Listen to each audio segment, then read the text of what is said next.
Hi friends, నేను మీ హరిప్రసాద్. అసలు ఈ సేంద్రియ పద్ధతుల్లో ఈ మిద్దె తోట పెంపకం ఎందుకు చేస్తున్నాను అనేది 2 మాటలు మీతో చెప్పాలి. ప్రస్తుత పరిస్థితుల్లో మనకి బజార్లో ఉండే కూరగాయలు ఎలాంటివి దొరుకుతున్నాయి, ఎలా దొరుకుతున్నాయని మనకు అందరికీ తెలుసు.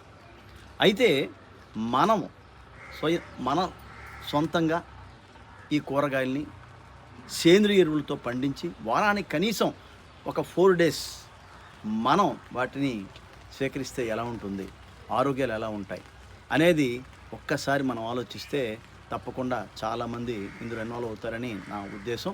అవకాశం ఉన్నవాళ్ళు ఈ యొక్క సేంద్రియ పద్ధతుల్లో ఈ కూరగాయల పెంపకాన్ని మనకు ఉన్న సోర్సెస్ని ఉపయోగించుకొని చేసుకుంటే బాగుంటుందనేది నా ఉద్దేశం. అదే ఉద్దేశంతో నేను దీన్ని స్టార్ట్ చేయడం జరిగింది.